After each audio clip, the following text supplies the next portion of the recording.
नमस्कार। आज के इस दिलचस्प विश्लेषण में हम एक ऐसे सवाल पर बात करने वाले हैं जो नई गाड़ी खरीदते वक्त हम सबके दिमाग में सबसे पहले आता है।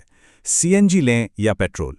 ये सिर्फ एक चुनाव नहीं है, बल्कि एक ऐसा फैसला है जो हमारे रोजमर्रा के सफर, हमारी बचत और पूरे ड्राइविंग अनुभव को बदल कर रख देता है।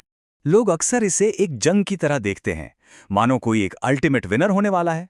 लेकिन सच तो यह है कि ये कोई रेस नहीं है, बल्कि इसे एक लाइफस्टाइल मैच मेकिंग की तरह देखना ज्यादा सही रहेगा। कोई एक विकल्प सबके लिए परफेक्ट नहीं हो सकता। बात बस इतनी है कि कौन सा ईंधन हमारी अपनी ड्राइविंग की जरूरतों और प्राथमिकताओं के साथ एकदम फिट बैठता है। तो चलिए, बिना देर किए आज के एजेंडा पर एक नजर डालते हैं।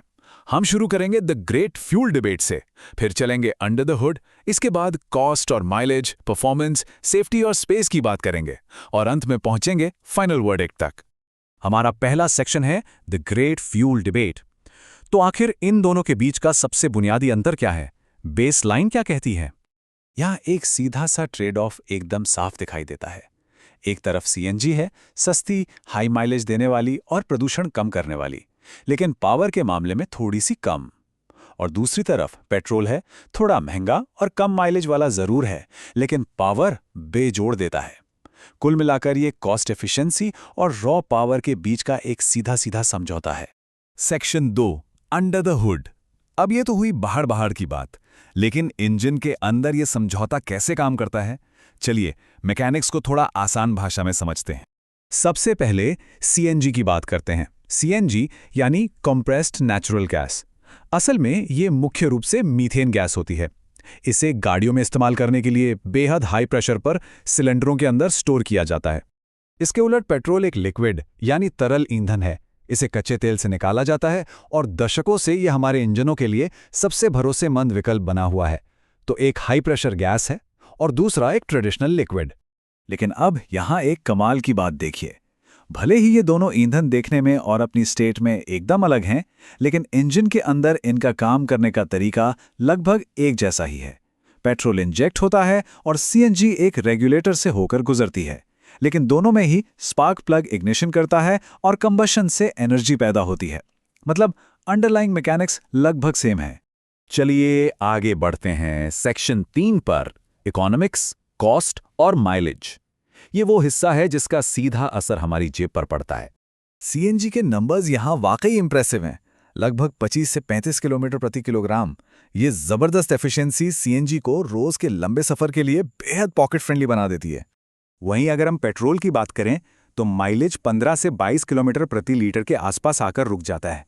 अब सोचिए, रोजाना के हिसाब से लंबे समय में यह अंतर इतना बड़ा हो जाता है कि बचे हुए पैसों से आराम से एक बढ़िया सा वेकेशन प्लान किया जा सकता है।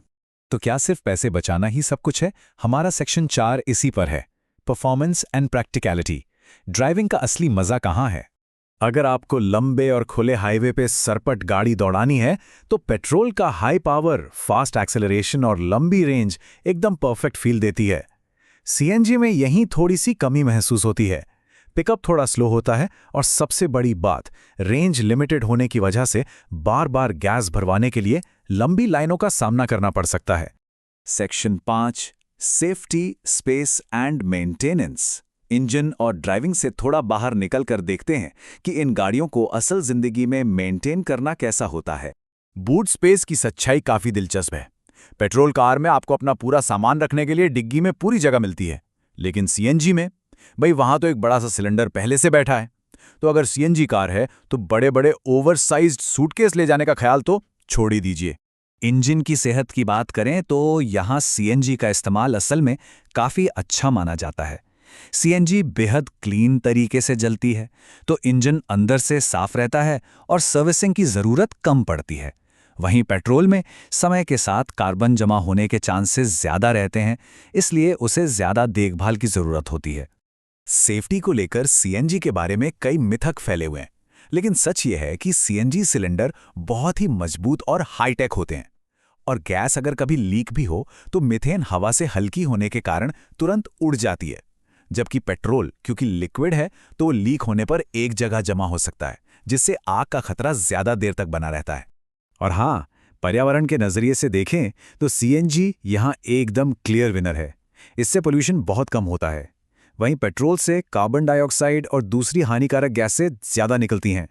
जो लोग इको फ्रेंडली चॉइस चाहते हैं उनके लिए ये एक बहुत बड़ा फैक्टर है। इन सभी बातों को तौलने के बाद अब हम आ गए हैं अपने आखिरी सेक्शन पर, the final verdict, the drivers matrix. आज मार्केट में देखिए, मारुति की वैगन आर और स्विफ्ट हो, हुंडई की ऑरा और i20 हो या टाटा की टियागो और अल्ट्रोज, लगभग हर सेगमेंट में शानदार कार्स पेट्रोल और सीएनजी दोनों ही ऑप्शंस में आ रही हैं। चॉइस की कोई कमी नहीं है। तो फैसला कैसे करें? इसे ऐसे समझते हैं। अगर भारी ट्रैफिक और शहर के अंदर रोज का आना जाना है तो सीएनजी की बचत आपके बहुत काम आएगी। लेकिन अगर सफर अक्सर खुले हाईवे का होता है तो बिना किसी रुकावट की पावर के लिए पेट्रोल कार सबसे बेहतरीन चॉइस है। तो एक आइडियल सीएनजी ओनर कौन है? वो जिनकी गाड़ी रोज 30 से 50 किलोमीटर चलती है, जिन्हें अपनी रनिंग कॉस्ट का बजट कम रखना है, अधिकतम बचत करनी है और जो पर्यावरण का भी ख्याल रखना चाहते हैं। और एक आइडियल पेट्रोल प्रोफाइल, वो जो अक्सर हाईवे पर लंबे सफर करते हैं, जिन्हें गाड़ी से बिना किसी समझौते के हाई परफॉर्मेंस चाहिए, स्मूथ एक्सेलरेशन चाहिए और प्रैक्टिकलिटी के नाम पर लगेज के लिए पूरा बूट स्पेस खाली चाहिए। आखिर में बात किसी एक फ्यूल के बेहतर होने की है ही नहीं। असली सवाल तो ये है कि अगले सफर के लिए प्राथमिकता क्या है? बचत करनी है या फिर ड्राइविंग के रोमांच को महसूस करना है? अपनी जरूरत को पहचान लिया तो सही गाड़ी खुद ब खुद सामने आ जाएगी।